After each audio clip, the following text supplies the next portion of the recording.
Hi అండి, అందరికీ నమస్తే అండి. Welcome to Grihalakshmi cooking and vlogs. చల్లచల్లగా వర్షం పడుతున్నప్పుడు ఇలాంటి వేడివేడి పునుకులు వేసి తిన్నామంటే చాలా అంటే చాలా బాగుంటుంది కదండి. ఇప్పుడు ఈ పునుకులు ఎలా చేసుకోవాలో, దీనికి కావాల్సిన పదార్థాలు ఏంటో అన్నీ వివరంగా చెప్తానండి. ముందుగా ఒక కప్పు మైదా తీసుకోవాలి.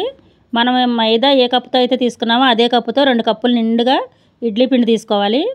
ఇడ్లీ పిండి అయితే కొంచెం పులిసిందైనా పర్వాలేదండి, బాగానే ఉంటుంది. మనకి ఇడ్లీ వేసుకున్న తర్వాత కొంచెం ఇడ్లీ పిండి ఎలాగో మిగులుతుంది కదా, దాంతో వేసేసుకోవచ్చు. అలాగే కొద్దిగా ఉప్పు, 1 స్పూన్ జీలకర్ర, కొద్దిగా వంట సోడా వేసుకోవాలి. ఇదంతా బాగా కలిపేసుకుని ఒక 2 గంటలు అయితే పక్కన పెట్టుకోవాలండి. పిండి బాగా నానాలి, అప్పుడే పునుకు చక్కగా గుల్లగా వస్తుంది. ఒక 2 గంటలు అయితే అయిపోయింది. ఇప్పుడు స్టవ్ మీద నూనె పెట్టేశాను, పిండి కలిపేసుకుంటున్నాను. పిండి చూసారా ఎంత బాగా పొంగిందో. ఇలా ఉండాలండి పిండి. ఇలా ఉంటే మనకి పిండి చక్కగా పొంగుతాయి పునుగులు. ఇప్పుడు వేడెక్కిన నూనెలోంచి ఒక 2 స్పూన్ల నూనె అయితే ఈ పిండిలో కలుపుకోవాలి.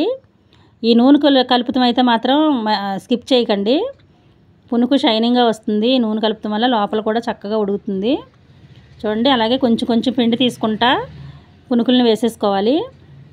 పునుకు వేయంగానే పైకి అలా తేలి రావాలండి. అలాగా చట్టుపడిపోయినట్టు కిందకు ఉండకూడదు. అలా పునుకు పైకి తేలిందంటే మనకి పిండి పర్ఫెక్ట్గా కుదిరినట్టు. చూడండి, అన్ని పునుకులు అలాగే వేసేసుకోవాలి. అలాగే గరిటతో చుట్టూ తిప్పుకుంటా మంట మీడియం ఫ్లేమ్ మీద పెట్టి చక్కగా ఎర్రగా వచ్చేలాగా వేయించేసుకోవాలి. ఈ పునుకులు అయితే అచ్చు బండిమే స్టైల్లో వస్తాయండి. మీరు ఒక్కసారి ట్రై చేయండి. కలర్ కూడా చూసారా ఎంత బాగున్నాయో. మనం నూనె వేసాం కదా, షైనింగ్గా కూడా ఉన్నాయి పునుగులు. ఈ వర్షం పడుతున్నప్పుడు ఇలాంటి వేడివేడిగా ఏదో ఒకటి చేసి తినాలనిపిస్తూ ఉంటుంది కదండి. అలాంటప్పుడు ఇలాంటివి చేసుకుంటే మనకి ఇంట్లోనే సింపుల్గా ఇంట్లో ఉండే వాటితోనే తయారైపోతాయి. ఈ పునుకులకు కాంబినేషన్గా నేను టమాటా చట్నీ చేస్తున్నాను. ఓ 1/2 కేజీ టమాటాలు తీసుకున్నాను. ఒక 4 ఎండుమిర్చి, 4 పచ్చిమిర్చి, కొద్దిగా కొత్తిమీర, ఒక 4 వెల్లుల్లి రేకలు, ఒక చిన్న చింతపండు రేక, 1 స్పూన్ జీలకర్ర, 1 స్పూన్ ధనియాలు తీసుకున్నాను. అలాగే పాన్ పెట్టేసుకుని ఒక 2 గరిటెల ఆయిల్ వేసుకోవాలి. తర్వాత పచ్చిమిర్చి, ఎండుమిర్చి కూడా వేసి వేయించేసుకోవాలి.